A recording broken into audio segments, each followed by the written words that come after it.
और मेरे वीरो क्या हाल चाल है आप लोगों के। And welcome back to the D code. आज का ये वीडियो होने वाला है स्ट्रिंग्स के ऊपर एंड हम बात करेंगे कि स्ट्रिंग्स क्यों इम्पोर्टेंट है इतनी किसी भी प्रोग्रामिंग लैंग्वेज में, नॉट इन जावास्क्रिप्ट, किसी भी प्रोग्रामिंग लैंग्वेज में स्ट्रिंग्स को इतना महत्व क्यों दिया जाता है। एंड आज का ये वीडियो उसके ऊपर ही है। So without wasting your time let's begin the show.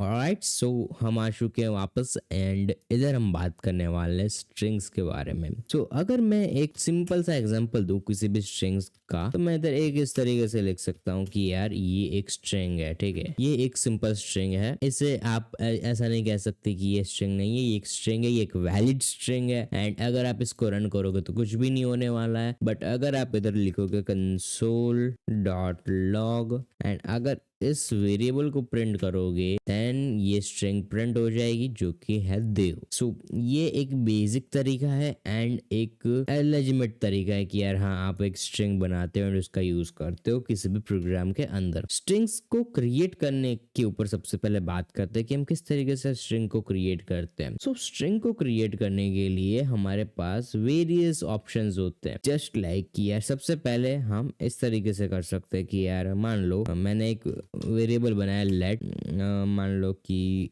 NAM is equal to, मैंने एक सिंपल सी स्ट्रिंग बनाई दी।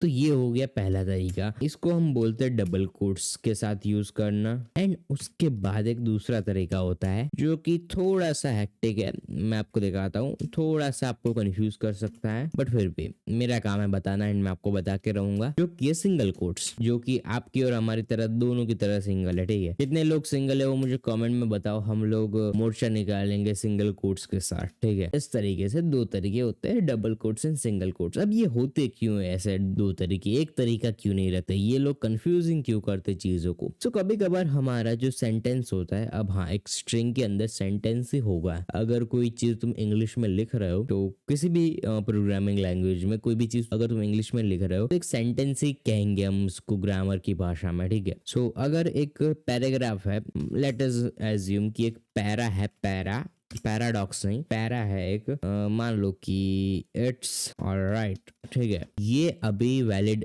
स्ट्रिंग है, क्यों? बिकॉज इधर डबल कोट्स हैं एंड इसके अंदर हम सिंगल कोट्स का यूज कर सकते हैं।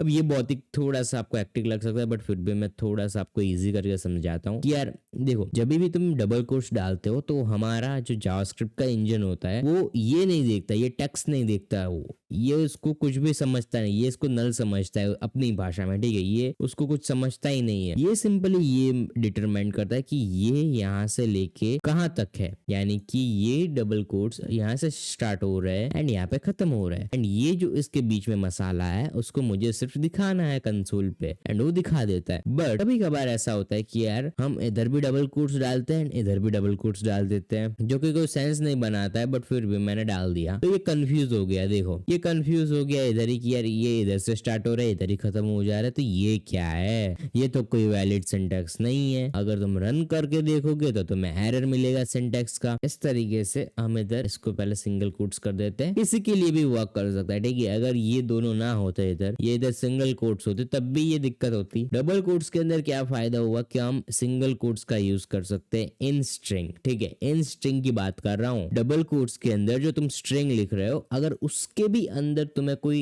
एक सिंगल कोट का यूज करना है तो तुम इस तरीके से कर सकते हो एंड इसीलिए ये दो वेज बनाए हैं। बाकी प्रोग्रामिंग लैंग्वेज में और भी वेज होते हैं ट्रिपल कोट्स वगैरह का, बट जावास्क्रिप्ट में वो नहीं है ट्रिपल कोट्स वगैरह। बट हाँ, double quotes and single quotes are good enough to work with string, okay. अगर तुम इसको वापस से रन करोगे तो ये एकदम अच्छे से रन होगा एंड मैं इसको क्लीन कर देता हूँ। नाउ हमारे पास एक प्रॉपर्टी होती है जिसको हम लेंथ बोलते हैं। अब लेंथ क्या करती है उसके बारे में बात करते हैं। अगर मैं तो लिखूं कंसोल डॉट लॉग, मैं अगर लिखूं नेम डॉट लेंथ, ठीक है, सिंपल सी चीज है, नेम डॉट लेंथ लिख दिया मैंने, रन करके देखते क्या आता है। तो ये देखो 3 आ रहा है। अब इसका मतलब क्या है? इसका मतलब है कि यार ये जो हमारे जो स्ट्रिंग के अंदर जो कैरेक्टर्स हैं उनकी लेंथ क्या है, कितनी लंबाई है उनकी, बेसिकली वो भी डिटरमाइन करता है। तो अगर इसको हम काउंट करें तो 1 2 3 इसकी लेंथ है। अब अगर कोई पूछे तुमसे कि यार स्ट्रिंग की लेंथ क्या है तो तुम्हें तो यही जवाब देना है।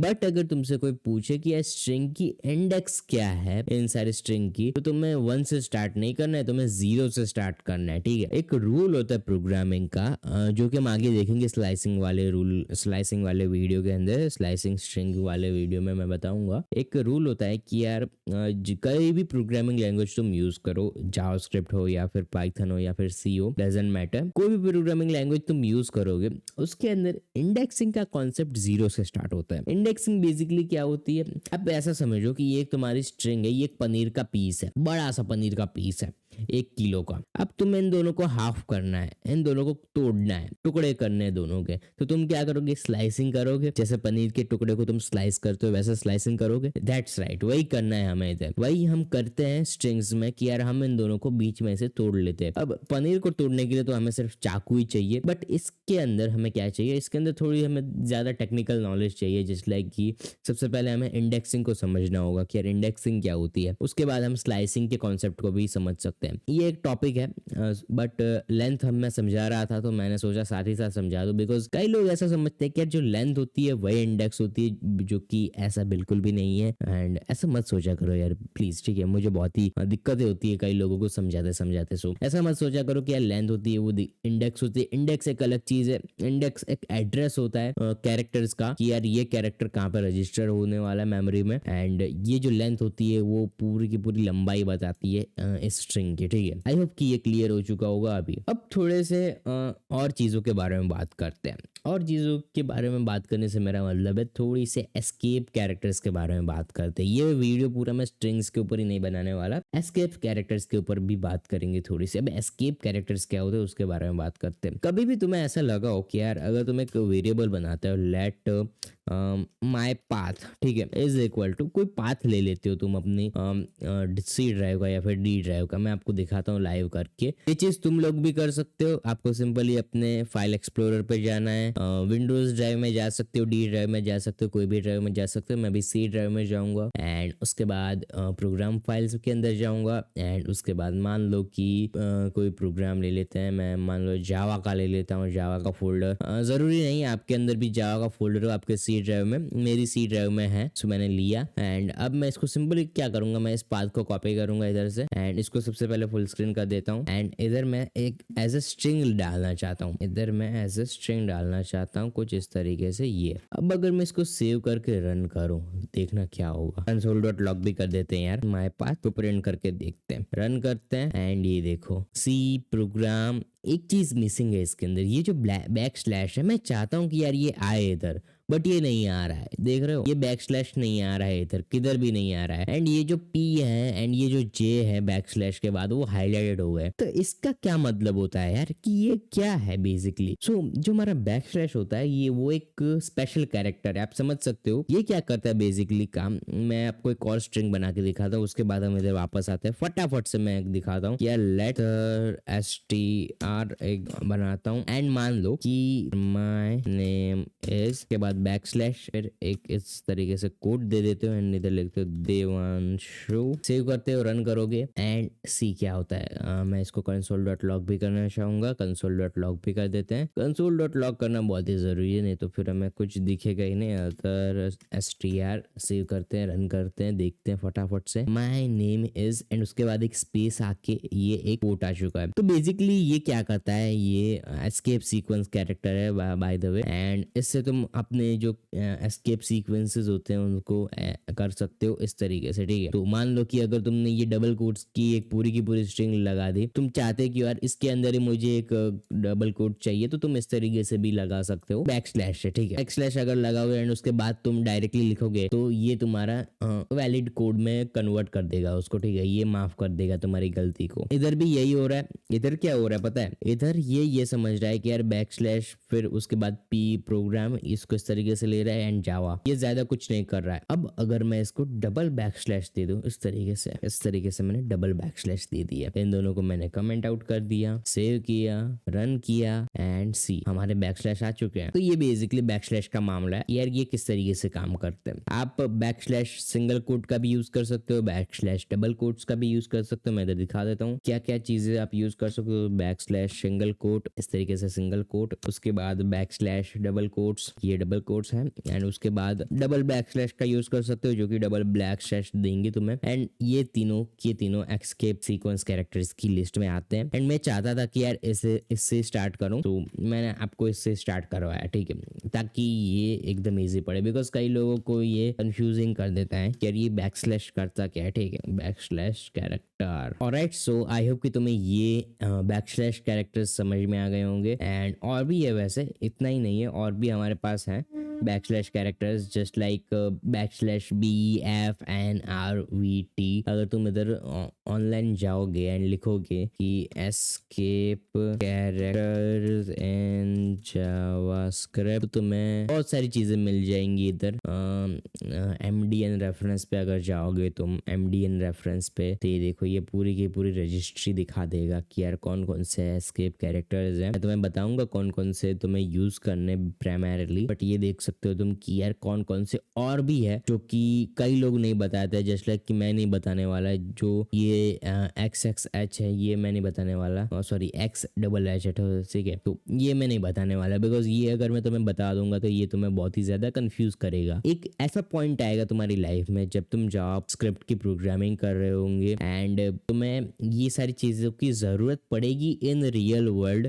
तुम्हारे प्रोजेक्ट्स के अंदर पड़ सकती है या फिर तुम्हारे असाइनमेंट के अंदर पड़ सकती है, तब तुम खुद आके इन सारी चीजों को चेकआउट कर सकते हो। बट अभी वापस आ जाओ इधर, मैं जस्ट तुम्हें थोड़ा सा सेल्फ कॉन्फिडेंस बिल्ड करवा रहा था, ठीक है। अब स्टार्ट करते हैं कि यार कौन कौन से एस्केप सीक्वेंस कैरेक्टर्स होते हैं। तो मैं एक \n को दिखाऊंगा, उसके बाद होता है \t जो कि एक टैब देता है, उसके बाद होता है \v जो कि एक वर्टिकल टैब देता है, वर्टिकल यानी कि खड़ा टैब देता है, एंड \t होता है वो हॉरिजॉन्टल टैब देता है। क्या करता है उन दोनों के बारे में बाद में बात करेंगे। उसके बाद होता है हमारे पास \b, ठीक है, एंड उसके बाद होता है हमारे पास \f। तो इतने हमारे पास होते हैं। वन बाय वन देखते हैं फटाफट से सबको एंड वीडियो को रैप अप करते हैं। तो सबसे पहले एक str बना लेते हैं। कौन सी str बनाएं, यही ले लेते हैं, मेरी अदर str को जिंदा कर देते हैं। काम करते हैं, इधर स्टार्ट करते हैं। सबसे पहले मैं इधर थोड़ी सी स्ट्रिंग लिख देता हूँ, इस तरीके से एक स्ट्रिंग लिख दी मैंने, ठीक है। अब अगर मैंने इधर \n लिख दिया बीच में कहीं पे, ये देखो कहाँ पे मैंने लिखा है, इसके बाद मैंने \n लिखा है। अब अगर इसको रन करते हैं, ये तो सबसे पहले ये रजिस्ट्री का आ जाए, मैं इसको कमेंट आउट कर देता हूँ। अब रन करता हूँ तो ये देखो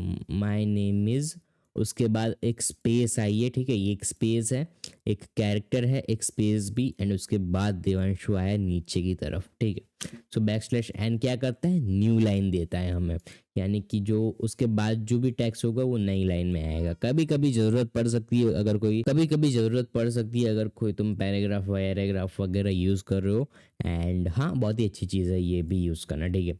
उसके बाद है \t जो कि एक हॉरिजॉन्टल टैब देता है, बेसिकली जो हमारा टैब बटन काम करता है वही काम करेगा ये भी। सो आप देख सकते हो कि ये 4 स्पेसेस देता है, बेसिकली जो हमारा टैब बटन होता है उस तरीके से ये काम करता है। अगर मैं इधर के इधर आके इधर टैब दे दूँ तो ये 4 स्पेसेस दे देगा, 1 2 3 4। आपके आईडी इसके ऊपर भी डिपेंड करता है वो कितनी स्पेसेस देना चाहती है टैब के ऊपर। सो इस तरीके से आप टैब दे सकते हो। \v के बारे में बात करते हैं, वो भी टैब ही देता है, एक वर्टिकली टैब देता है इस तरीके से, ये थोड़ा इस तरीके से टैब दे देता है। कभी कभार तुम्हें डिजाइनिंग में एंड फॉर्मेटिंग में जरूरत पड़ सकती है। उसके बाद \b के बारे में बात करते हैं। \b को अगर हम रन करें तो ये देखो माय नेम इज का s है जो निकल गया है, बिकॉज हमने क्या किया था कि जो \b है वो एस के पहले उस एस के बाद लगाया था, एंड जो \b है वो क्या करता है, वो बैकस्पेस करता है, यानी कि निकाल देता है। सो उसने इसका एस को निकाल दिया, ठीक है। अगर हम \d करते तो क्या होता, देखते हैं, एक्सपेरिमेंट कर रहे हैं हम तो। ये देखो ये कुछ इस तरीके से आ रहा है, तो कुछ नहीं करेगा बेसिकली, ठीक है। वो एक एस्केप सीक्वेंस कैरेक्टर नहीं है, मैं जिस ऐसे मजाक कर रहा था, ठीक है। एफ के बारे में बात करते हैं। एफ लगा के अगर हम रन करेंगे तो ये देखो ये भी सेम रिजल्ट्स दे रहे हैं। इस तरीके से हमारे ये एस्केप सीक्वेंस कैरेक्टर्स होते हैं। आप प्रैक्टिस कीजिए, आप डबल ब्लैक स्ट्रेच की प्रैक्टिस कीजिए, आप कोड्स के साथ प्रैक्टिस कीजिए। ठीक है, मैं इन सबको एक साथ ही ला देता हूँ, इन सबको भी एक साथ ही ला देते हैं हम जिस तरीके से, ताकि ये भी एक लाइन में आ जाए। ठीक है, सो इतने तरीके के हमारे पास एस्केप कैरेक्टर्स होते हैं। आई होप कि तुम्हें ये वीडियो अच्छा लगा होगा एंड तुम्हें स्ट्रिंग्स के बारे में समझ में आ गया होगा। इस रेबल का मैं नाम चेंज कर दूंगा बाद में, strings and escape sequence characters कर दूंगा, बट हाँ, स्ट्रिंग्स एंड एस्केप सीक्वेंस के ऊपर ये वीडियो था एंड मैंने आपको बता दिया। कैसे लग रहे हैं वीडियोस मुझे बताना जरूर। कोई भी अगर क्वेरी है, क्वेश्चन है तो मुझे कमेंट्स में पूछ सकते हो। वीडियो अच्छा लगे हो तो लाइक कर सकते हो जनरली, एंड सब्सक्राइब कर सकते हो अगर सब्सक्राइब नहीं किया है तो, ऐसे वीडियोस और देखने के लिए। एंड मैं मिलूंगा आपसे किसी नए वीडियो में किसी नए टॉपिक के साथ, तब तक के लिए स्टे ट्यून्ड। No way.